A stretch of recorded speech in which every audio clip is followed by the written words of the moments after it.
नमस्ते भाई। एसएससी का कैलेंडर जारी हो चुका है, आपके मेंस का एग्जाम भी नजदीक है। तो मैं डेली कोशिश करता हूं कि कुछ ऐसी बातें आपको बताऊं जो आपको जाननी चाहिए, शॉर्ट में, संक्षेप में, बिना कोई आपका टाइम खराब करे, क्योंकि टाइम बहुत ज्यादा कीमती है और उसी को हमें प्रिजर्व करना है। देखिए, जैसे मैंने आपके सामने एक सर्कल बनाया है और ये सर्कल का डायमीटर है पी क्यू, ये इसका सेंटर है। तो मैं आपको एक बहुत छोटी सी बात बताऊंगा, आप हंसेंगे, लेकिन हंसना नहीं किसी को। तो अगर मैं डायमीटर के एंड पॉइंट पे, सर्कल का कोई भी डायमीटर ले लो, अगर इस डायमीटर के एंड पॉइंट पे दोस्तों मैं टेंजेंट खींचता हूं, ऐसे टेंजेंट खींचेंगे दोस्तों हम, ठीक है ना, गोरी टेंजेंट खींचेंगे। ये पॉइंट पी पे टेंजेंट खींची मैंने और ये पॉइंट क्यू पे टेंजेंट खींची है। तो आपको नहीं लगता कि ये दोनों टेंजेंट जो है एक दूसरे के क्या होंगी, पैरेलल होंगी, समांतर होंगी। अगर आप सर्कल के डायमीटर के एंड पॉइंट पे टेंजेंट खींचेंगे मेरे दोस्तों, तो वो दोनों एक दूसरे के पैरेलल होंगी। क्लियर है? क्यों? कि आप जानते कि डायमीटर मेरे दोस्तों क्या है, एक सीधी रेखा है। तो भैया रेडियस और टेंजेंट के बीच में तो 90 डिग्री का एंगल बनता है। ये भी 90 डिग्री का एंगल है, ये भी 90 का एंगल है। आप बोलोगे हाँ जी सर, भाई अगर ये 90-90 बराबर है मेरे दोस्तों तो करस्पॉन्डिंग एंगल हो जाएंगे ना, एक तरीके से सेम हो गया। यानी कि ये जो है मेरे दोस्तों, ये और ये सेम झुकाव पे लाइन है, यानी कि दोनों पैरेलल होनी चाहिए। क्लियर है? अब इस पे सीपीओ 2019 के पेपर में एक छोटा सा सवाल आया भी था। What the distance between two parallel tangent of a circle of radius 8 centimetre. 8 centimetre radius वाले एक सर्कल की दो पैरेलल टेंजेंट के बीच की दूरी क्या होगी? तो उनके बीच की जो दूरी होगी उस सर्कल का डायमीटर हो जाएगी 16 सेंटीमीटर। क्लियर है? ये सवाल आया भी है एग्जाम में, सीपीओ 2019 का एज इट इज। लेकिन मेरे दोस्तों बात केवल यहां नहीं है भाई, ये तो आप जानते ही होंगे, ठीक है ना। कहानी इससे आगे शुरू होती है मेरे दोस्तों हमारी, ठीक है ना। जैसे हमारा इतिहास उतना नहीं है जितना एनसीईआरटी में, उससे कहीं आगे है। क्लियर है? ध्यान से समझिएगा। अगर मेरे प्यारे भाई इस सर्कल की मैं एक तीसरी टेंजेंट खींचूं, तीसरी टेंजेंट इस प्रकार से जो इस सर्कल को भी टच करे और इन दोनों टेंजेंट को भी काटे, इस प्रकार से अगर मैं इस सर्कल की एक तीसरी टेंजेंट खींचता हूं मेरे प्यारे भाई, अबे खिंच जा, ये जो मेरे दोस्तों बाकी दोनों टेंजेंट को भी ए बी पे काट रही है और इस सर्कल को भी मेरे दोस्तों यहां पर टच कर रही है पॉइंट सी पर। क्लियर? एक थर्ड टेंजेंट खींची। तो आपको जानना यह जरूरी है कि अगर मेरे दोस्तों इस पॉइंट ए और बी से मैं सर्कल के सेंटर को मिलाऊंगा, अगर इस पॉइंट जो है मेरे दोस्तों ए और बी से अगर मैं सर्कल के सेंटर को मिलाऊंगा, तो ये जो एंगल बनेगा मेरे प्यारे भाई, एंगल एओबी, ये हमेशा 90 डिग्री का होगा, एक राइट एंगल होगा। Angle AOB will always be 90 degree. 2 बार आपके एग्जाम में डायरेक्ट थ्योरम पूछा गया, थ्योरेटिकल सवाल है। समझ में आया? आप बोलोगे हाँ जी बिल्कुल समझ नहीं आया। क्यों? ध्यान से समझिएगा, आपको पिक्चर दिमाग में ध्यान रखनी है। दो पैरेलल टेंजेंट है सर्कल की, एक थर्ड टेंजेंट है, तो बाकी दोनों टेंजेंट को AB पे काट रही है, सर्कल को C पे टच कर रही है। तो ये जो एंगल बनेगा AOB हमेशा 90 डिग्री का होगा। हाँ जी, ऐसा क्यों हुआ? देखिए मेरे प्यारे भाई, आप यहां से इसको मिलाएंगे मेरे दोस्तों, तो ये सर्कल की रेडियस है भाई, ये टेंजेंट है, तो रेडियस टेंजेंट के बीच में ये वाला एंगल कितने का होगा? 90 डिग्री का। भाइयों ये एंगल भी कितने का है मेरे दोस्तों? 90 डिग्री का। क्लियर है? आप बोलोगे हाँ जी सर बिल्कुल, बात अच्छी तरीके से समझ में आ रही है। आपको पता है दोस्तों, आपको यहां पे 2 राइट एंगल दिखाई दे रहे हैं। ऊपर वाले दोनों राइट एंगल को देखो भाई, ये भी 90 डिग्री का एंगल है मेरे प्यारे स्टूडेंट्स, ये भी 90 डिग्री का एंगल है। ठीक है, दोनों का हाइपोटेनस OA सेम है। भाई ये भी सर्कल की रेडियस है, ये भी रेडियस है, तो भैया ये दोनों ट्रायंगल कॉन्ग्रुएंट हो जाएंगे। ये दोनों ट्रायंगल सर्वांगसम होंगे कि नहीं होंगे? ये RHS की प्रॉपर्टी से दोनों ही राइट एंगल है, दोनों का हाइपोटेनस OA सेम है, एक साइड बराबर है, तो सर्वांगसम हो गए। तो तीसरी साइड भी सेम होगी मेरे दोस्तों, सेम होगी कि नहीं होगी? मतलब अगर ये लेंथ A है तो यार ये लेंथ भी A होगी। वैसे भी सर्कल के बाहर से टेंजेंट की जो लंबाई है वो सेम होती है। क्लियर है? अगर ये दोनों ट्रायंगल कॉन्ग्रुएंट है तो एंगल भी सेम होने चाहिए। मतलब ये वाला एंगल अगर थीटा है तो ये वाला एंगल भी स्टूडेंट कितना होगा? थीटा होगा। आप बोलोगे जी सर बिल्कुल सही, ऑस्कर गोज टू यू। इसी तरीके से आप नीचे वाले दोनों राइट एंगल ट्रायंगल को देखेंगे। भाई ये जो है सर्कल की रेडियस है, ये भी सर्कल की रेडियस है, दोनों ही राइट एंगल है, ये भी 90 डिग्री है, 90 डिग्री है, दोनों का हाइपोटेनस सेम है, एक साइड कॉमन है, तो ये दोनों सर्वांगसम होंगे। सर्वांगसम का मतलब अगर ये लेंथ B है तो मेरे दोस्तों ये लेंथ भी B होगी। वैसे भी सर्कल के बाहर से टेंजेंट BC और मेरे दोस्तों ये जो है टेंजेंट PQ सेम होनी चाहिए, BC और BQ। आप बोलोगे जी सर, तो यानी कि मेरे प्यारे भाई ये एंगल अल्फा है तो ये एंगल भी अल्फा होगा ना, करस्पॉन्डिंग एंगल, सेम साइड के सामने के एंगल बराबर होंगे। आप बोलोगे जी सर। अब एक बात बताओ आप मुझे, भाई ये एक सीधी रेखा है, this is straight line, straight line का मतलब कितना, 180 डिग्री। अगर ये सीधी रेखा है तो टोटल मटेरियल क्या होना चाहिए, 180 होना चाहिए। तो थीटा थीटा अल्फा अल्फा, यानी कि 2 थीटा प्लस 2 अल्फा मेरे प्यारे भाई यहां से कितना आ गया, 180 डिग्री के बराबर आ गया। That means theta plus alpha कितना आ गया, 90 डिग्री आ गया। आप बोलोगे जी सर बिल्कुल सही, ये बात हमें अच्छे से समझ में आ गई।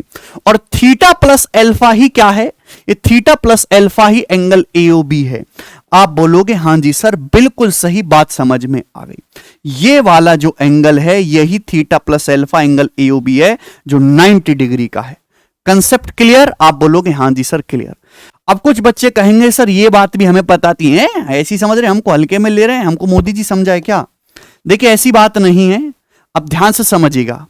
आपने राइट एंगल ट्राइंगल की एक प्रॉपर्टी पढ़ी होगी मेरे दोस्तों, अगर किसी भी राइट एंगल ट्राइंगल में 90 डिग्री वर्टेक्स से हाइपोटेनस पे परपेंडिकुलर डाल दिया जाए, ठीक है भाई, लंब डाल दिया जाए, तो मेरे दोस्तों ये जो लेंथ होगी बीडी, बीडी का स्क्वायर क्या होता है मेरे दोस्तों, बीडी का स्क्वायर बराबर एडी गुणा सीडी।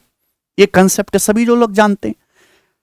या फिर बीडी जो है ए बी गुणा बीसी अपॉन एसी, बीडी को दो तरीके से कैलकुलेट किया जा सकता है। तो बीडी स्क्वायर बराबर जो होगा वो एडी इंटू सीडी ये होगा, ठीक है ना, चलेगा। तो मेरे प्यारे भी क्या आपको यहां पर भी सेम पिक्चर नहीं दिखाई दे रही? बोलो प्यारे स्टूडेंट, अगर आप ध्यान से देखेंगे तो अपने पास एक राइट एंगल ट्राइंगल है, ट्राइंगल एओबी। आप बोलोगे हाँ जी सर बहुत बढ़िया है। अब यहां राइट एंगल ट्राइंगल एओबी है, ये 90 डिग्री वर्टेक्स से हाइपोटेनस पे परपेंडिकुलर तो डाला है, देखो 90 है, तो यानी कि सर्कल की रेडियस है आर, भाई ये लेंथ ए है, ये लेंथ बी है, तो यानी कि क्या होना चाहिए, सेम वो प्रॉपर्टी अगर आप यहां लगाओगे तो आर स्क्वायर बराबर क्या आएगा, ए इंटू बी। आप बोलोगे जी सर, यानी कि सर्कल की रेडियस आप आसानी से निकाल सकते हो under root A B. Clear? अब आपको बात समझ में आई कि आपको आनंद की अनुभूति हुई, यानी कि ये जो सर्कल की रेडियस होगी वो कितनी होगी, under root of A B होगी। दोस्तों ये पूरा प्रॉपर डिटेलिंग है इस कंसेप्ट की जो आपको जाननी चाहिए, ठीक है जी, ओके। अब इस पे बेस्ड मैं आपको क्वेश्चन कराऊंगा। देखिए ये सवाल बताइए मेरे दोस्तों, सवाल आपको दिखाई दे रहा है क्या? Can you see the question? बताओ जल्दी से। हाँ जी, क्या आंसर है इस सवाल का? बहुत ही बेहतरीन सवाल है, कोई परेशानी नहीं होनी चाहिए आपको। सवाल है PQ और RS एक सर्कल की दो पैरेलल टेंजेंट है। देखिए बड़ी कृपा है, बोल दिया PQ RS पैरेलल हैं, और इस सर्कल की जो रेडियस है मेरे दोस्तों वो R है। एक तीसरी टेंजेंट है QTS जो सर्कल को T पे टच कर रही है। सवाल में बोला है PQ 32। देखिए ये PQ जो सवाल में कितना बोला है स्टूडेंट्स, 32। Very good. और ये क्या है RS, ये जो यहां पे R पे टच कर रहा है ना, RS जो वो 12.5 है। आपसे पूछा बताओ सर्कल की सरकमफ्रेंस, सर्कल की परिधि क्या है? सरकमफ्रेंस कब आएगी, जब आपको रेडियस पता हो। तो रेडियस भैया ये ए है, ये बी है, ये भी 32 हो जाएगा, 12.5। तो सर्कल की रेडियस का डायरेक्ट नहीं निकालोगे अब आप, उड़ उड़ के 32 गुणा 12.5, 12.5 का मतलब 25/2। आप बोलोगे जी सर, और 2 से 32 16 है, यानी कि 4 पंजे 20 आ जाएगी। सर्कल की रेडियस 20 सेंटीमीटर है भाई, ये 32 है तो ये भी 32 होगा, ये 12.5, ये भी 12.5, तो रेडियस क्या आ जाएगी, अंडर रूट ए बी। तो अगर रेडियस 20 आ गई तो सरकमफ्रेंस क्या है सर्कल की, 40 पाई। इस क्वेश्चन का आंसर है 2 पाई आर फॉर्मूला होता है। हार्डली सवाल को सॉल्व करने में अगर आपको कंसेप्ट पता है तो 3 सेकंड का समय लगेगा, उससे ज्यादा का सवाल नहीं है। ठीक है जी, समझ में आया? आगे चलेगा अगला सवाल। दोस्तों ये बताइएगा, ये सवाल जो है CPO 2018 के पेपर में आया था एज इट इज। मैं फेसबुक पे भी क्वेश्चन पोस्ट करता रहता हूं जो अच्छे सवाल होते हैं, ठीक है। ये बताइए जी इस क्वेश्चन का क्या आंसर है। एक ट्रेपेजियम ABCD है जिसमें ABCD के पैरेलल है, ठीक है, और AD जो है वो AB पे परपेंडिकुलर है। यदि ट्रेपेजियम का जो इंसर्कल है वो AB को E पे टच कर रहा है, CD को F पे टच कर रहा है, और AB की जो लंबाई है दोस्तों वो 25 है, FC की जो लंबाई है वो 16 है। तो आपसे पूछा है सर्कल का डायमीटर क्या होगा, सर्कल का व्यास क्या होगा, ये पूछा है। हालांकि अंदर से फीलिंग आ चुकी है कि 5 चौक 20 का 2 गुना 40 होगा, लेकिन फीलिंग को काबू में रखो, सवाल करेंगे। सबसे पहले देखिए ट्रेपेजियम बनाना है जहां पे AD AB पे परपेंडिकुलर होना चाहिए, तो मैं इस प्रकार से ट्रेपेजियम बना लूंगा ना। पहले भाई ये आपकी साइड ए बी हो गई और ये ए डी, कि परपेंडिकुलर खींचना था ना, ये हो गया मेरे दोस्तों। ठीक है जी। और ट्रपेजियम है मेरे दोस्तों यहां पर ए बी सी डी, तो इस तरीके से हमने ट्रपेजियम बना लेते हैं। ठीक है ना। ट्रपेजियम में क्या होता है, एक पेयर पैरेलल होता है। और मेरे दोस्तों इसमें जो है यदि समलम, if the trapezium has an incircle, trapezium के अंदर एक इन सर्कल है। देखो इस प्रकार से ट्रपेजियम के अंदर एक इन सर्कल भी है, दिख रहा है आपको, इन सर्कल है जो क्या कर रहा है मेरे दोस्तों, जो ए बी को टच कर रहा है स्टूडेंट पॉइंट ई पर, यहां ई पर टच कर रहा है। सी डी को मेरे दोस्तों यहां टच कर रहा है पॉइंट एफ पर। सवाल में बोला ई बी की जो लंबाई है 25 है, एफ सी की जो लंबाई है वो 16 है। तो आपसे पूछा है सर्कल का डायमीटर। आप अगर इस सवाल को अगर आपको कंसेप्ट नहीं पता था जो मैंने आपको बताया है, तो इस सवाल को सॉल्व करने में आप दुनिया भर का अलझड़ लगाते हैं, यहां पे परपेंडिकुलर डाल के पाइथागोरस लगाते हैं, न जाने क्या क्या। लेकिन अब आप एक सेकंड में कर लेंगे कि सर्कल की जो भी रेडियस होगी वो डायरेक्ट मेरे दोस्तों सेम वही तो है। अरे सेम वही तो पिक्चर है जो आपको कंसेप्ट समझा, कुछ नया थोड़ा ना। ऐसे समझो सर्कल है, सर्कल के डायमीटर पे मेरे दोस्तों दो टेंजेंट हैं, ये थर्ड टेंजेंट है, ये 16 है, ये 25 है मेरे दोस्तों। तो रेडियस क्या आ जाएगी, √16 गुणा 25 यानी कि 20। तो रेडियस मेरे प्यारे भाई फिर से 20 आ गई, तो डायमीटर कितना आ जाएगा, 40 सेंटीमीटर। यही आंसर है। कोई भी परेशानी नहीं है इस सवाल में, कर लेंगे। चलो जरा ये बताइए मेरे दोस्तों, यस ये बहुत इंपॉर्टेंट और एक फैशन वाला क्वेश्चन है, काफी वायरल क्वेश्चन है, मॉक टेस्ट में दिखाई देता है। आपके सामने चित्र है एबीसीडी, इसके अंदर ट्रपेजियम है, एबीसीडी के समांतर है। ये एंगल बीएडी जो है दोस्त 90 डिग्री का है। ये साइड डीसी 10 सेंटीमीटर है। इस सर्कल की रेडियस 6 सेंटीमीटर है। पूछा है ट्रपेजियम का एरिया बताओ। बताओ एरिया कहा है जी, ट्रपेजियम का एरिया आपको बताना है। एरिया समझ गए ना सवाल, करो कैसे करेंगे। आप अच्छी तरीके से जानते हैं मेरे प्यारे भाई कि ट्रपेजियम का एरिया होता है 1/2 पैरेलल साइड का सम इनटू डिस्टेंस बिटवीन देम, 1/2 समांतर भुजाओं का योग गुणा उनके बीच की लंबवत दूरी। अब मेरे दोस्तों ये वाला जो एंगल है ये 90 डिग्री का, बात समझिएगा। ये सेंटर है, ये 6 सेंटीमीटर है दोस्तों, तो ये भी 6 सेंटीमीटर आएगा ना प्यारे भाई, यानी कि दोनों के बीच की डिस्टेंस तो 12 हो गई भाई ये भी 6 आएगा ना दोस्तों, होने को तो ये भी 6 हो जाएगा। कोने में स्क्वायर बन गया ना ये भाई, 90 90 90 करके कोने में स्क्वायर बन गया भाई। ये 6 है, ये भी 6 होगा मेरे दोस्तों, तो कितना बचा, ये बचा मेरे दोस्तों 4। ये बच गया यहां से यहां तक 4। चूंकि सर्कल की रेडियस 4 है, तो आपको कितना सेकंड लगेगा ये बताने में कि ये 9 है भाई। सर्कल की रेडियस मेरे दोस्तों यहां पे कितनी है, ये सर्कल की रेडियस 6। ये वही तो कंसेप्ट है कि ये सर्कल है, सर्कल का डायमीटर, डायमीटर पे 2 पैरेलल टेंजेंट, एक तीसरी टेंजेंट।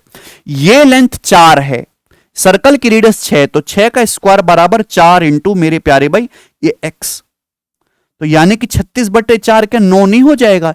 ये कितना सेकंड लगेगा आपको करने में, हार्डली आधा सेकंड मेरे प्यारे भाई, यानी कि ये जो लेंथ है मेरे दोस्तों 9 आ गई।